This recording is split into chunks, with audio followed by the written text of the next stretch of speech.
당신은 지금 무언가에 쫓기고 있지 않습니까? 완벽한 결과물을 내야 한다는 압박, 남들보다 뒤처지면 안 된다는 불안, 그리고 언젠가 나도 완성된 인생을 살 수 있을 거라는 막연한 기대감 말입니다. 우리는 늘 마침표를 찍기 위해 달립니다. 시험의 합격, 프로젝트의 성공, 더 많은 부의 축적, 그것이 완성된 삶이라 믿기 때문입니다. 하지만 만약 역사상 가장 위대한 천재로 불리는 그 남자조차 단 한 번도 완성을 경험하지 못했다면 어떨까요? 심지어 그는 완성이란 존재하지 않으며 모든 것은 단지 멈추는 과정일 뿐이라고 말했습니다. 오늘 우리는 500년이라는 시간을 거슬러 인류 역사상 가장 높은 지능과 감각을 가졌던 한 남자의 머릿속으로 들어갈 것입니다. 그는 화가이자 과학자였고 철학자이자 발명가였습니다. 바로 레오나르도 다빈치입니다. 많은 분들이 다빈치를 그저 그림 잘 그리는 천재로만 알고 있습니다. 하지만 오늘 이 이야기를 끝까지 듣고 나면 여러분은 깨닫게 될 것입니다. 그가 남긴 것은 캔버스 위의 물감이 아니라 세상을 꿰뚫어보는 압도적인 사고방식이었다는 사실을 말이죠.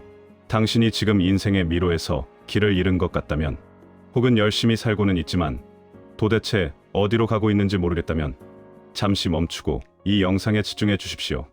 오늘 우리가 나눌 다빈치의 통찰은 단순히 그림을 그리는 법이 아니라 당신의 삶을 하나의 거대한 예술 작품으로 바라보는 새로운 눈을 뜨게 해줄 것입니다. 준비되셨습니까? 그럼 그의 노트 속으로 들어가 보겠습니다. 첫 번째 통찰, 완성은 존재하지 않는다. 우리가 맨 처음 마주할 문장은 이것입니다. 예술은 결코 완성되지 않고 단지 버려질 뿐이다. Art is never finished, only abandoned. 이 말을 들었을 때 어떤 느낌이 드셨습니까? 혹시 포기나 무책임이라고 느끼셨나요? 만약 그랬다면 여러분은 지금까지 자신을 너무 혹독하게 몰아세우고 있었던 건지도 모릅니다. 사실 이 말은 다빈치가 우리에게 주는 최고의 해방 선언입니다. 심리학에서는 완벽주의적 마비라는 용어가 있습니다. 무언가를 완벽하게 해내야 한다는 강박 때문에 오히려 시작조차 못하거나 끝을 맺지 못하는 현상이죠. 다빈치 역시 그랬습니다. 그는 모나리자를 죽을 때까지 들고 다니며 덧칠했습니다. 하지만 그는 깨달았습니다. 인간의 눈과 손은 신이 아니기에 머릿속의 이데 아이디어를 현실에 100% 구현하는 것은 불가능하다는 것을요. 여기서 물리학의 엔트로피 법칙을 생각해 봅시다. 우주의 모든 것은 질서에서 무질서로, 생성에서 소멸로 이동합니다.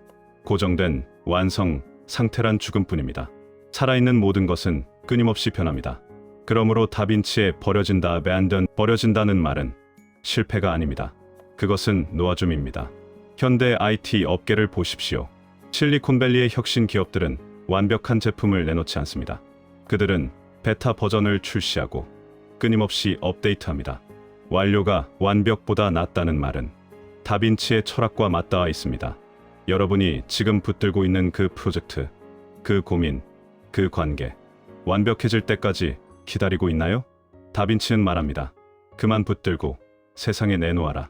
여러분의 결과물이 비록 흠이 있더라도 세상에 던져질 때 비로소 생명력을 얻습니다. 완벽하지 않음을 인정하는 순간 역설적으로 여러분은 무한히 성장할 수 있는 자유를 얻게 됩니다. 지금 당신의 손에 쥐어진 것을 놓아주십시오. 그래야 다음 걸음을 뗄 수 있습니다. 두 번째, 통찰, 사라지는 것과 남는 것의 차이. 자, 이제 시선을 우리의 육체, 그리고 시간으로 돌려봅시다. 다빈치는 해부학자였습니다. 그는 수많은 시체를 직접 해부하며 인간의 육체가 얼마나 허망하게 썩어 문드러지는지 누구보다 잘 알고 있었습니다. 그리고 이렇게 남겼습니다. 아름다운 육체는 사라지지만 예술 작품은 죽지 않는다. 여기서 예술 작품을 단순히 그림이나 조각으로 한정짓지 마십시오. 이것은 당신이 세상에 남기는 가치를 의미합니다. 생물학적으로 우리는 모두 소멸을 향해 갑니다. 우리는 젊음을 유지하기 위해, 더 예뻐지기 위해, 건강하기 위해 막대한 시간과 돈을 씁니다. 물론 중요합니다.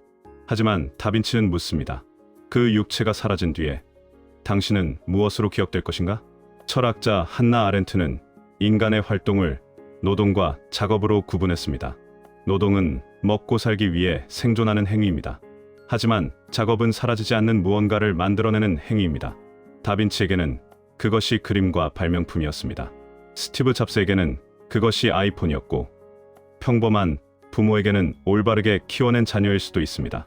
여러분의 하루를 되돌아보십시오. 오늘 당신은 사라질 육체를 위해 시간을 썼습니까? 아니면 죽지 않을 작업을 위해 시간을 썼습니까? 이 명언은 우리에게 소비자가 아닌 생산자의 삶을 살 것을 요구합니다. 넷플릭스를 보며 시간을 소비하는 것은 사라지는 육체의 즐거움입니다. 하지만 글을 쓰고 사업을 구상하고 누군가를 돕는 것은 영원히 남을 예술을 하는 것입니다. 죽지 않는 삶을 사는 유일한 방법은 나보다 더 오래 지속될 무언가를 만드는 것뿐입니다. 지금 당신이 하고 있는 일이 당신이 사라진 후에도 누군가에게 영감을 줄 수 있다면 당신은 이미 예술가입니다. 세 번째 통찰, 죽음은 두려움이 아니라 휴식이다. 이 명언은 우리의 인생관을 뿌리째 흔드는 말입니다. 잘 보낸 하루가 행복한 잠을 가져다 주듯 잘 보낸 삶은 행복한 죽음을 가져다 준다. 여러분, 한번 떠올려 보십시오. 정말 치열하게 하루를 보낸 날, 운동을 극한까지 했거나 중요했던 프로젝트를 성공적으로 끝낸 날 밤으려 침대에 누울 때 어떤 기분이 듭니까? 불안합니까? 아니면 깊은 만족감과 함께 기절하듯 잠들고 싶습니까? 그것은 행복한 기절입니다. 반대로 하루 종일 침대에서 스마트폰만 보고 해야 할 일을 미루며 뒹굴거린 날, 밤은 어떻습니까? 몸은 편했을지 몰라도 잠은 쉽게 오지 않습니다. 죄책감과 불안이 뒤섞인 불면의 밤이 찾아오죠. 다빈치는 여기서 아주 중요한 뇌과학적 진실을 꿰뚫었습니다. 인간의 뇌는 도파민이 아니라 세로토닌을 느낄 때 비로소 진정한 평온을 얻는다는 사실입니다. 다빈치는 죽음을 공포가 아니라 치열했던 하루 끝에 찾아오는 달콤한 잠과 같다고 보았습니다. 만약 당신이 지금 죽음이 두렵거나 나이 드는 것이 서글프다면 그것은 어쩌면 당신이 아직 당신의 생명력을 완전히 연소시키지 못했기 때문일지도 모릅니다. 에너지 보존 법칙은 물리학에만 적용되는 것이 아닙니다. 우리 안에 잠재력을 다 쓰지 않고 남겨두면 그것은 썩어서 불안이 됩니다. 잘 보낸 삶이란 남은 에너지가 0이 될 때까지 자신을 완전히 불태운 삶입니다. 매일 밤, 오늘 나는 나를 다 썼는가? 라고 물으십시오. 그 좋은 피로감만이 당신에게 숙면과 훗날 후회 없는 마침표를 선물할 것입니다. 네 번째, 통찰, 복잡함을 제거하는 용기. 자, 이제 현실적인 문제로 넘어가죠. 우리는 너무 바쁩니다. 정보도 많고 인맥도 넓어야 하고 할 일도 태산입니다. 다빈치는 이런 우리에게 500년 전에 이미 경고했습니다. 단순함은 궁극의 세련미이다. 많은 사람들이 단순함을 부족함이나 원시적인 것으로 착각합니다. 하지만 다빈치가 말한 단순함은 다릅니다. 그것은 복잡함을 완전히 정복한 뒤에 남는 정수입니다. 애플의 스티브 잡스가 아이폰의 버튼을 하나만 남기기 위해 수천 번의 회의를 거쳤던 것처럼 복잡한 것을 단순하게 만드는 것이야말로 최고의 지능입니다. 여러분의 삶은 어떻습니까? 혹시 세련되지 못한 복잡함 속에 살고 있지 않습니까? 입지도 않을 옷들, 만나면 기만 빨리는 불필요한 인간관계, 남들 시선 때문에 억지로 하고 있는 취미 활동들, 이 모든 군더더기가 여러분의 인생을 촌스럽게 만들고 있습니다. 심리학에서는 이를 결정 피로라고 부릅니다. 선택지가 많을수록 뇌는 지치고 정작 중요한 결정을 내릴 때 바보가 됩니다. 진정한 세련미는 더하는 것이 아니라 빼는 것에서 나옵니다. 조각가가 돌을 깎아내야 불상이 나오듯 여러분의 인생도 불필요한 것들을 쳐내야 비로소 당신이라는 작품이 드러납니다. 오늘 당장 당신의 에너지를 갉아먹는 하나를 제거하십시오. 거절하는 것을 두려워하지 마십시오. 그것이 당신을 가장 세련된 사람으로 만들어줄 것입니다. 다섯 번째, 통찰, 보이지 않는 것을 보는 힘. 마지막으로 다빈치 사고의 정점이자 AI 시대인 지금 우리에게 가장 절실한 능력입니다. 예술의 과학을 공부하고 과학의 예술을 공부하라.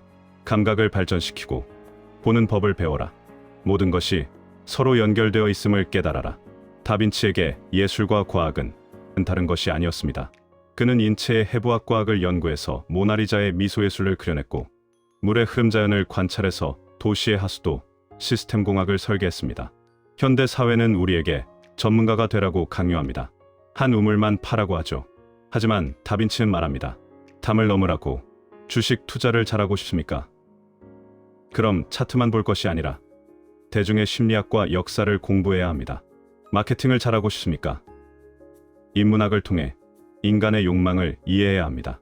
다빈치는 이것을 사페레 베데레, 즉 보는 법을 아는 것이라고 불렀습니다.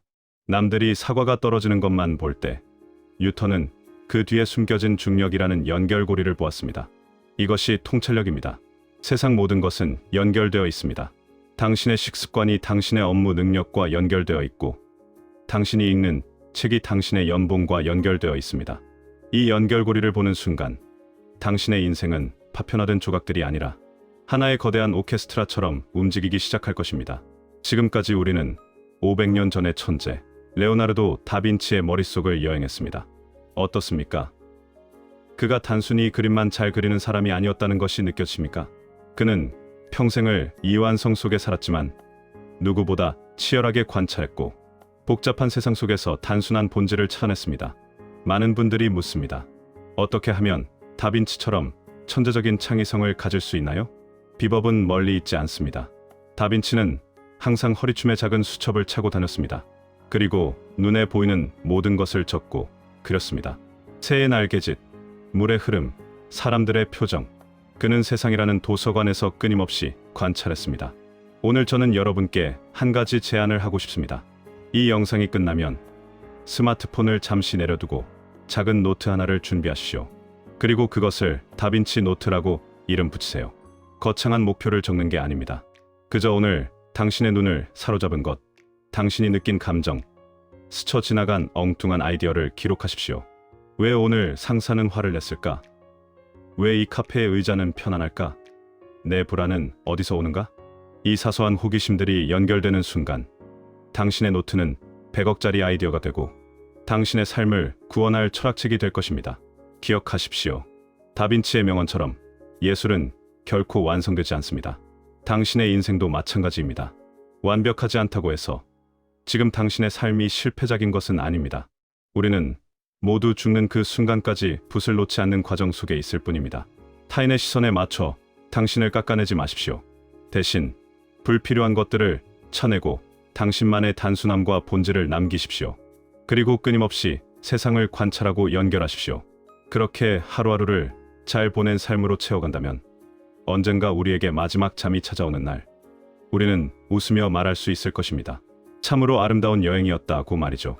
당신은 이미 당신이라는 거대한 우주를 그리는 유일한 예술가입니다. 시청해 주셔서 감사합니다.